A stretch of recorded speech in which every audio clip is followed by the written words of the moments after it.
I dette tipset skal du få se hvordan du tilpasser visningen av varsler i Teams. Se hvordan du gjør varsler mindre eller plasserer dem på skjermen der du vil. Så ikke gå glipp av denne. Følg med!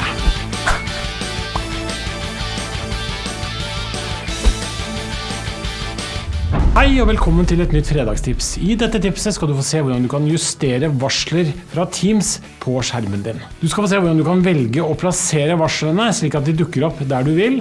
Du skal også få se en nyhet i Teams som lar deg gjøre varslene slankere og mer kompakt, slik at det ikke tar for mye plass og fokuset bort fra det du holder på med. Og som bonus skal du få en generell guide til de andre innstillingene som du kan leke deg med for å få Teams til å oppføre seg akkurat slik du vil. Som alltid er det enkelt å få til selv, bare se her.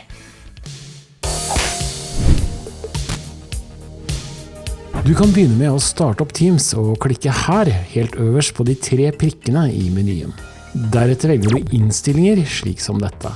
Helt til slutt klikker du her på varsler og aktivitet på menylisten, så er du klar. Men før vi leker oss med visningen av varsler, så ta deg gjerne noen sekunder til å abonnere på YouTube-kanalen vår. Her får du ferske nyheter og tips hver eneste uke. Start med å scrolle deg ned på vinduet med alle innstillingene for varsler. Ja, det er bare å scrolle i vei. Stopp når du kommer her på området for skjerm, slik som dette. Nå er du klar til å tilpasse Teams-varslene slik du vil.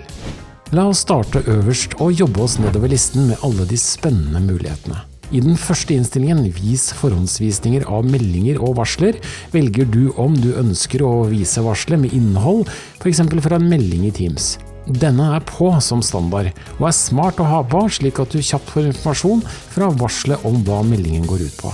I den neste haken velger du om du ønsker å få varsler under samtaler og møter. Denne er skrudd av som standard, og det kan jeg godt forstå er fornuftig. For hvem ønsker vel å få meldinger opp på skjermen i hytt og pine når man er opptatt i et møte? Eller kanskje det du ønsker deg mest av alt er varsler når du har møter? Ja, her er det du som bestemmer. Vil du at du skal få et visuelt hint på oppgavelinjen i Windows når du får en ny melding, lar du denne stå på. Vær oppmerksom på at for at denne skal fungere, må blinkingen på oppgavelinjen også være aktivert i Windows. I den neste innstillingen velger du enkelt hvor lenge varslet skal vises på skjermen din.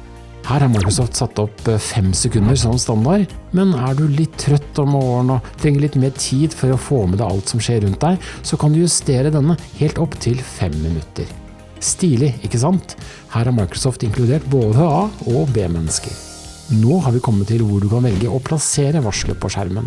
Som standard har Microsoft valgt å plassere varslet nede til høyre, slik som dette.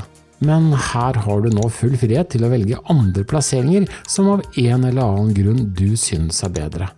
Du kan for eksempel velge at varslet skal vise seg her øverst til høyre i stedet for nederst til høyre. Ja, hva tenker du? Synes du det var mer praktisk? Eller hva med nederst til venstre? Fungerer det kanskje bedre dersom du er keivhendt? Ikke vær oppgitt. Du kan selvfølgelig plassere varslet øverst til venstre også, dersom du vil det. Tøft, ikke sant? I det siste valget gjenstår det å bestemme seg for om du vil ha en romslig visning av varslet, eller en mer kompakt visning som tar mindre plass. Så hva er egentlig forskjellen? Ja, her ser du en romslig visning av varslet. Den står på som standard i Teams hos de fleste. Velger du kompakt visning derimot, kan du tydelig se at meldingen er mindre, og ja, du gjettet riktig, mer kompakt. La oss sammenligne begge to ved siden av hverandre for å se hvordan de ser ut. Ja, hvem av visningene liker du best? Som du kan se har du mange muligheter for å tilpasse varslene i Teams slik du vil, og som passer til måten du liker å jobbe på. Smart, ikke sant?